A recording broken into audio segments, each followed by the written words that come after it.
Pall Mall Famous Cigarettes present The Big Story.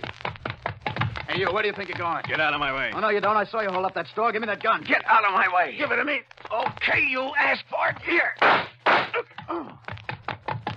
Hey, why don't you look where you're going? Get out of my way, sister, and get out of it fast. Why, you... And remember something for your health. You didn't see nothing. Get it?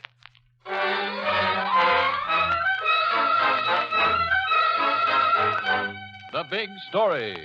Another in a thrilling series based on true experiences of newspaper reporters. Tonight, to Howard Beaufait of the Cleveland News goes the Pall Mall Award for The Big Story.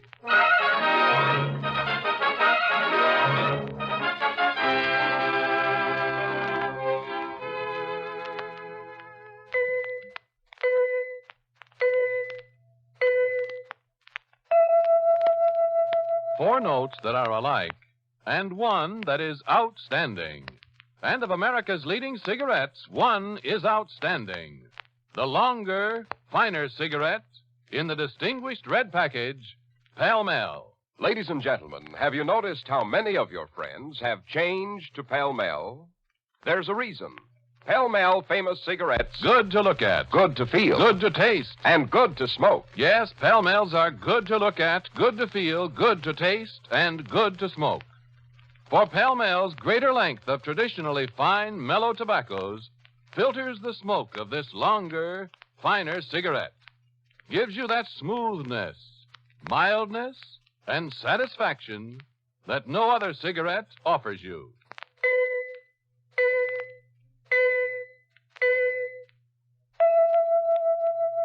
Four notes that are alike, and one that is outstanding. And of America's leading cigarettes, one is outstanding. Pall Mall Famous Cigarettes. Outstanding. And they are mild.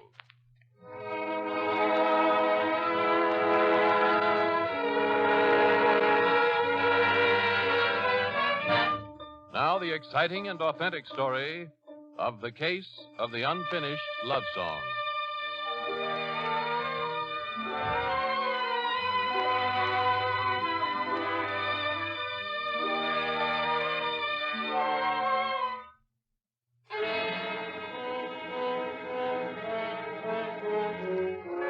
You are Howard Beaufait, columnist and roving editor for the Cleveland News.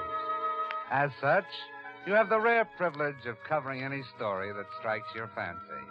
And on this warm spring evening, you are going to jail. You're going to pay a visit to a murderer. So you pass through the prison gate and walk slowly down the long prison corridor, hearing the light echo of your footsteps on the stone floor. And then you'll hear something else. A violin playing a sad, haunting melody. The music swells, and you follow it until you find yourself standing in front of a prison cell, watching a dark-haired man coax music from a battered violin. Nick Verris, murderer. Hello, Varys. Oh, go on playing. No, I just do it to pass the time away. The air here snaps the strings. Mind if I talk to you? Got all the time in the world. Life. My name's Beaufait. I'm a reporter from the Cleveland News. What brings you here to see me, Mr. Beaufait? I was at your trial, Nick. I think it's possible that you're not guilty. Thank you. Doesn't it interest you to know that someone thinks you didn't do it? A lot of people think I didn't do it, Mr. Beaufait. But I've been in jail 2 years. Well, I'd like to work on the case, Nick. It's all yours.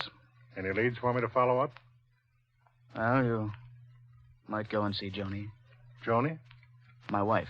Oh. Maybe she can help you. Or maybe you can help her. Not that she needs anything. She got herself a job as chief hostess at the best restaurant in town. The Belle Paris. All right, I'll look her up. Swell. And Mr. Beaufait. Yeah? Say hello to her for me, will you?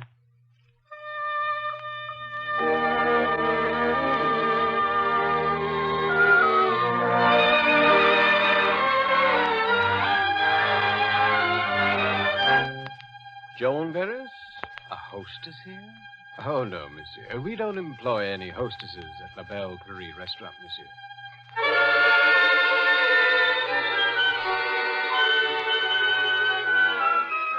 That, you, Howard Beaufait, say to yourself, is a funny state of affairs. So you go into conference with a phone and the city classified. And after an hour or so, you end up in a dingy restaurant on the shabby side of town. An uninspired string trio is sawing away in a corner. So you slump down at a table and wait until a pretty waitress heads your way and asks, May I have your order, sir? Is your name Joan Varys? Yes, but... I'd like to talk to you. Your husband told me to see you. I'm a reporter from the news. But Nicky doesn't know I work here. I told him I had a job at... I know. He sent me there to find you. Well, he'd be upset if he knew I was working in a place like this. I won't tell him, Joan. Thanks. It's not that I mind. It's just that Nicky would. Tell me about him. I wouldn't know what to tell you. Try. Well, the whole thing really started when Nick was in the hospital, recuperating from a pretty serious operation. I went to visit him as soon as he was out of danger. Nick, Hiya, Johnny. how are you? Wonderful now that you're here. Oh, darling. I've been so worried about you. Don't you know only the good die young? But you're so thin. Well, I need care and love. I think you'd better make it a full-time job. What about the hours and the pay? Incomparable? When will you start? Right now. Oh, Nicky, I never realized how much I loved you until I nearly didn't have you. Oh, darling. Nicky, I brought you your violin. Here it is. Think I still remember how to use it? Why not try? What'll I play, Johnny? Guess.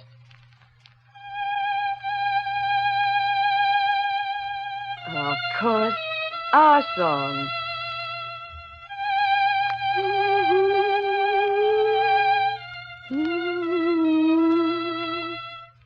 Oh, Nicky. Nicky, I'm so happy. Now that you're well again, nothing can hurt me ever. I'm glad, darling. I beg your pardon. Oh, what is it, nurse? Well, there's a man here who insists on... Well, I mean, he just walked up and... I'll explain the situation myself. Nicholas Varys, you're wanted in Cleveland for murder.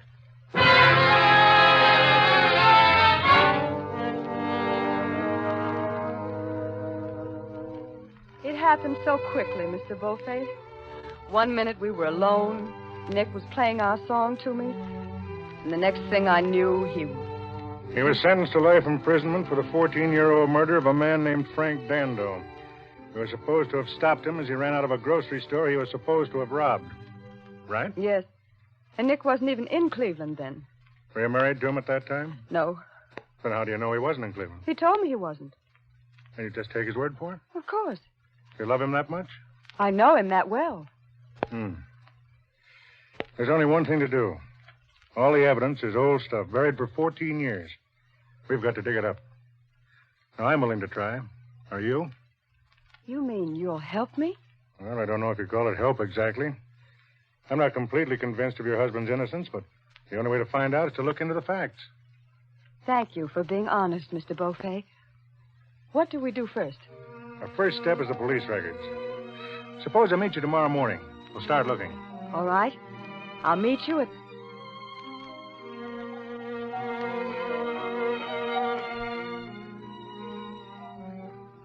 What's the matter? Nothing. It's just that... That's our song. The tune the orchestra's playing. That's Nicky's and mine. Every time I hear it, Mr. Beaufait, could we start looking tonight? Tonight? Well, look, it's almost 11 o'clock. I know, but... Don't you understand? Yeah. Yeah, I understand. Come on, get your coat.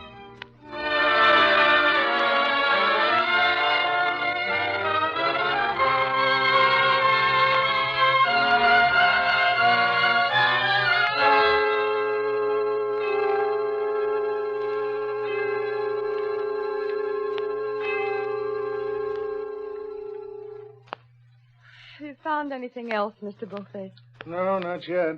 Same stuff. 2 witnesses said it was Nick Varys. 3 said it wasn't.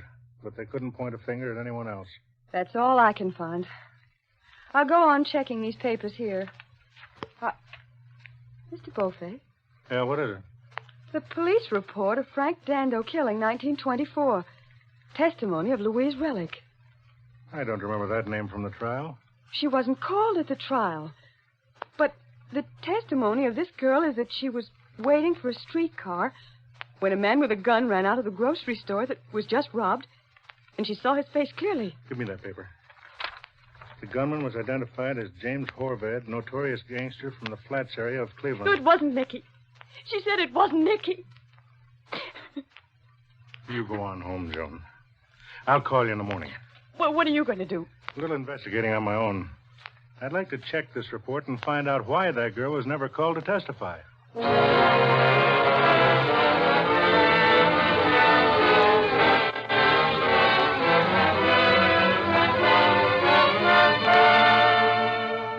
Well, here it is, Joan. The girl, Louise Relic, was taken before the grand jury in 1924. But she refused to talk any further. Why? She lived in the Flats area where Harvard was boss. She's evidently afraid of him and his gang.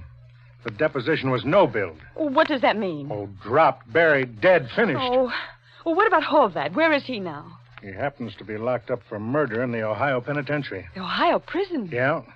And in the same cell block with Nicholas Varys. You know, Joan, I think I ought to pay another visit to that cell block.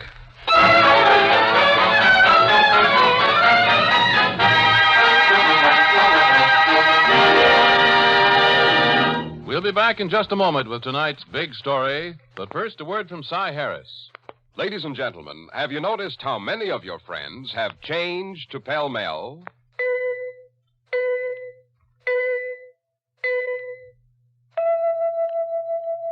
Four notes that are alike, and one that is outstanding. And of America's leading cigarettes, one is outstanding. The longer, finer cigarette in the distinguished red package, Pall Mall. Good to look at. Good to feel. Good to taste. And good to smoke. Yes, Pall Malls are good to look at, good to feel, good to taste, and good to smoke.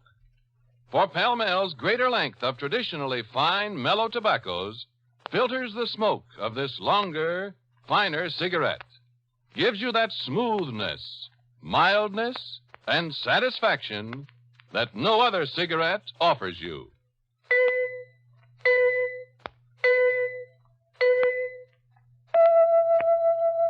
Four notes that are alike, and one that is outstanding. And of America's leading cigarettes, one is outstanding. Pall Mall famous cigarettes. Outstanding. And they are mild.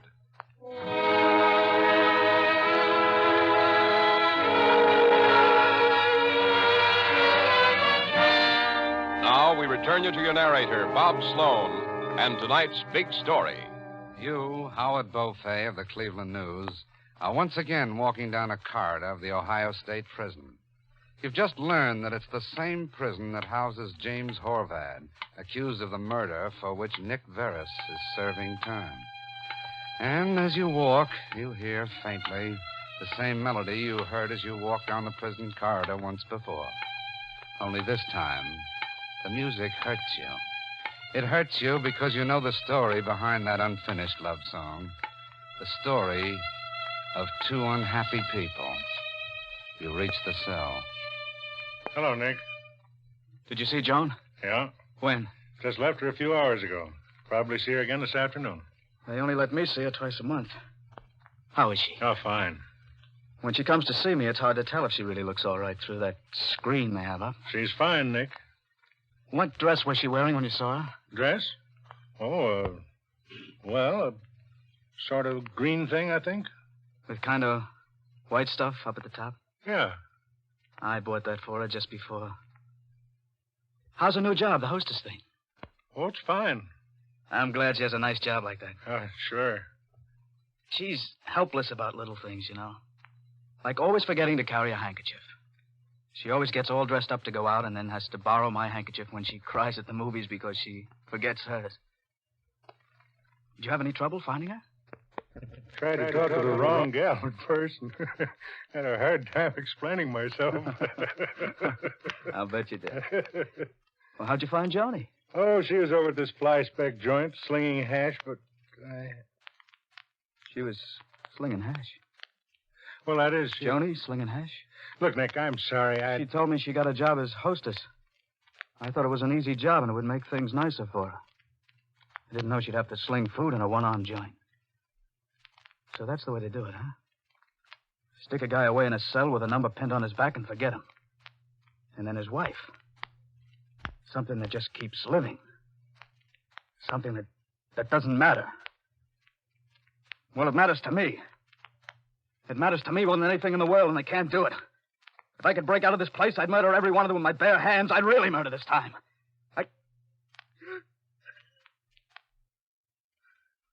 Joni? Take it easy, Nick. I'm sorry.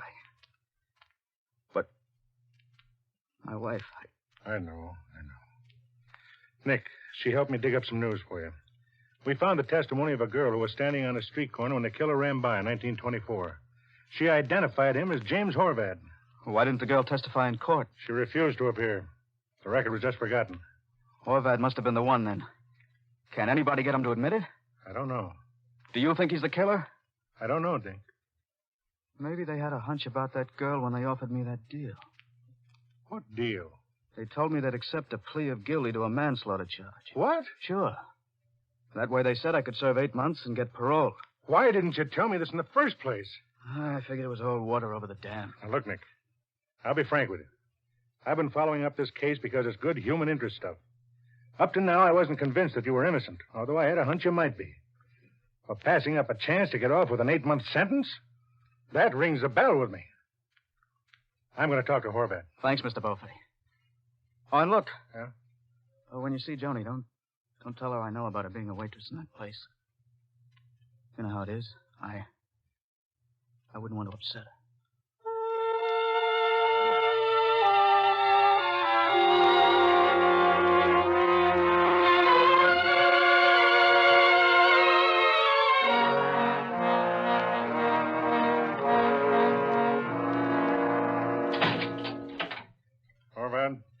Who are you? Howard Beaufait, Cleveland News. I got no news for you, pencil happy. I just want to talk. I got no talk for you either. I've just been visiting a prison mate of yours, Horvath. What you trying to do? Sell magazines? We talked. So? We talked about a murder. The murder of Frank Dando back in 1924. I ain't interested in ancient history. Horvath, you know and I know that you committed that crime, not Nick Barris.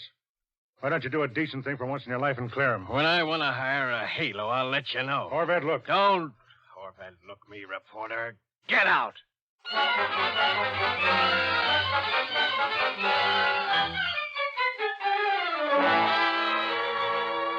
Any luck, Mr. Beaufait?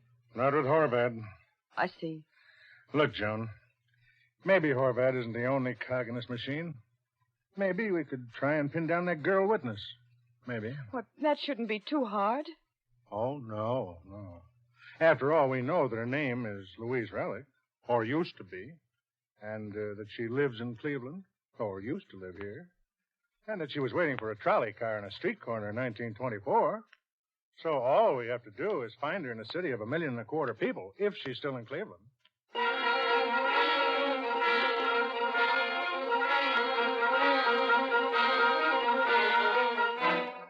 I'm looking for a girl called Louise Relic. Can you tell me where I can find her?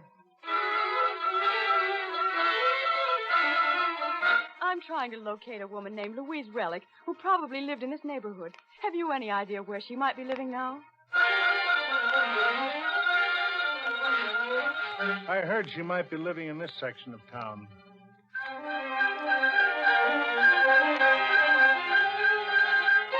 I thought maybe the superintendent might have a list of tenants back as far as 1924.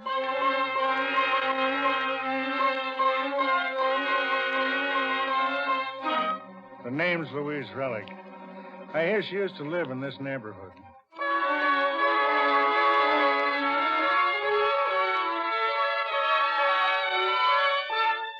She moved 2 years ago? I see. Thank you.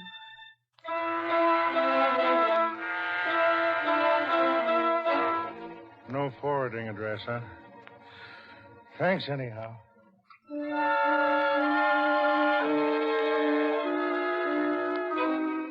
Never mind, then.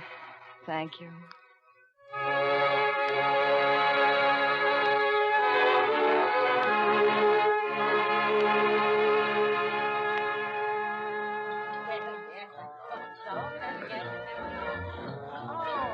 Oh, if they'd only turn off that jukebox. Drink your coffee, Joan. Make you feel better. I'm sorry to be such a baby, but it's just that I'm so tired. Do you have a handkerchief? I guess I left mine home. Yeah, sure. Thank you. Here. That's better.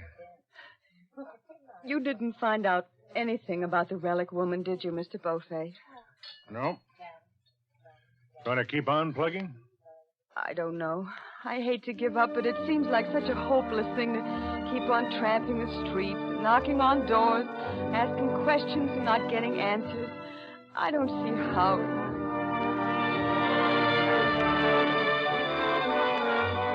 Mr. Beaufait, is this the only way we can clear Nick?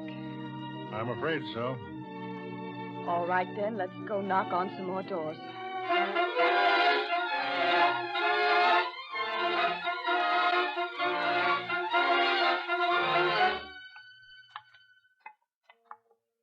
According to the address that woman gave me, it should be this house here.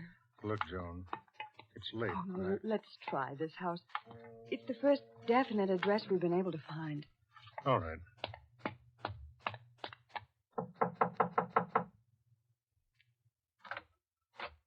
Well, hello. Hello. Are you Louise Relic? Have been for some time, honey. We've been looking all over for you. Very flattering. What for? May we come in? Sure. Miss Relic. Call me Wheezy, honey. Miss Relic, this is Mrs. Nick Barris. I think you got the wrong apartment. I don't think we do. The door's behind you. Look, sister. Nick Barris is in jail for a murder he didn't commit. I know he didn't commit it. And what's more important, you can prove he didn't. Never heard of him. Perhaps you've heard of a man named James Horvath. Nope. Please, Miss Relic. You're the only chance I've got to free my husband. Look, you two. Get out of here and get out fast. But why? Why? Can't you see we've got to get the truth from you? That you're the only one who can help us. She's afraid to tell us what she knows, Joan. Afraid? Sure, I'm afraid. But you do know something if you wanted to talk. Get out of here. Are you afraid of James Horvath? I don't know what you mean. Are you afraid of James Horvath because he's the man you saw shoot Frank Dando back in 1924? I don't know what you mean. Are you afraid he and his gang will get you if you talk? I don't know Are what you you afraid even if you exonerate Nick Barris, Horvath and his boys will be laying for you? Is that what you're afraid of, Miss Relic? Is it? Yes. James Horvath's in jail for another murder. He can't hurt you. But he's not the only one. His gang will get me if I talk. No one will ever know you talked except the parole But they'll board. see my name in the newspapers, won't they? Your name won't be printed. Okay. I'll meet you at the parole board office in the morning.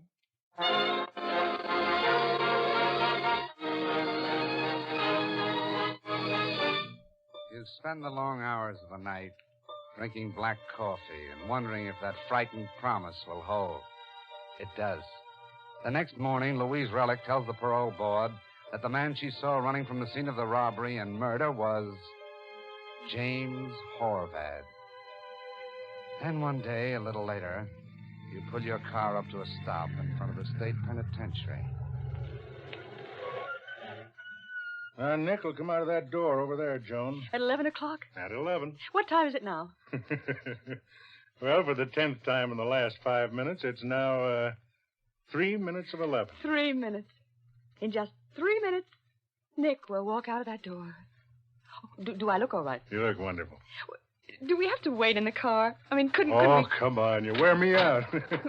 We'll walk over that way. Oh, isn't it a perfectly wonderful day? I don't think the sky has ever been so blue, or the sun so bright, or anything so wonderful in all the world. Why, I wonder why. Oh, what time's it now? 45 seconds to 11, precisely. 45 seconds. Why, that's no time at all. Are my stockings seem straight? Absolutely. And I've got a clean handkerchief, too. Nicky gets so mad at me when I forget my hanky. But this time I put one in my...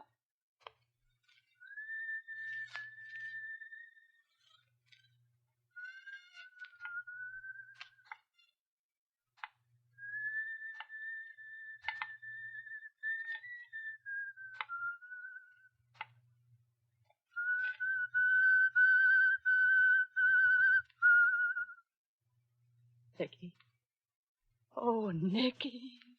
Come on, honey. I'll take you home.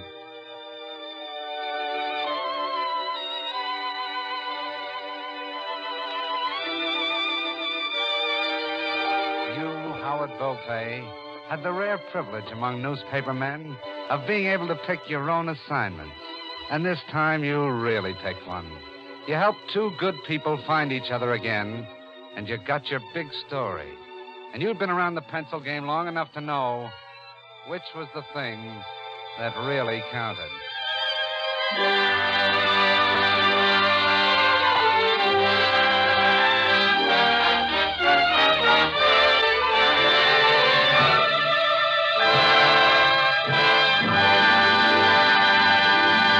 In just a moment, we'll read you a telegram from Howard Beaufait with the exciting details of tonight's big story.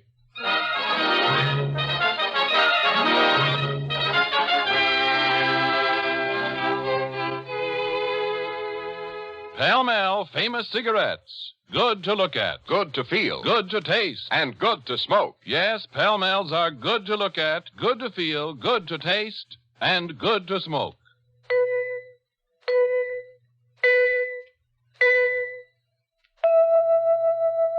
Four notes that are alike, and one that is outstanding. And of America's leading cigarettes, one is outstanding. The longer, finer cigarette in the distinguished red package. Pall Mall Famous Cigarettes. Outstanding. And they are mild.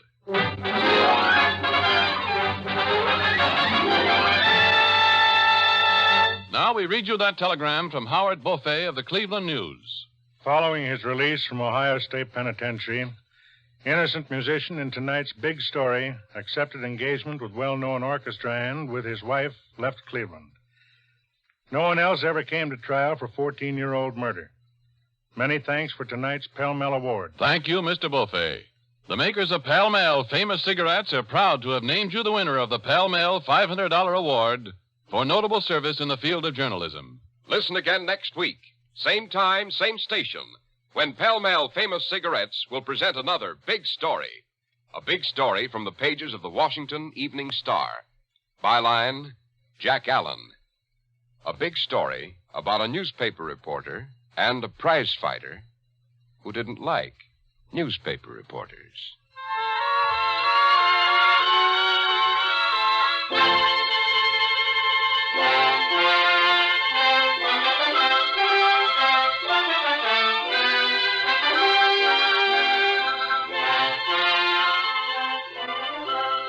The Big Story is produced by Bernard J. Proctor and directed by Harry Ingram, with music by Vladimir Zelinsky.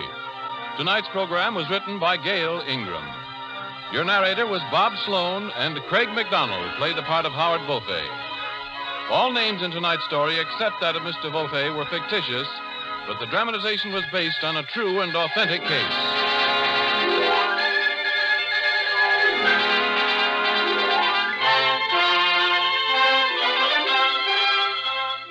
This is Ernest Chappell speaking for the makers of Pall Mall Famous Cigarettes. During the United Church canvass, November 16th to December 7th, reaffirm your allegiance to the faith that is the foundation of true happiness. Worship regularly, give to your church or synagogue liberally. This is NBC, the national broadcasting company.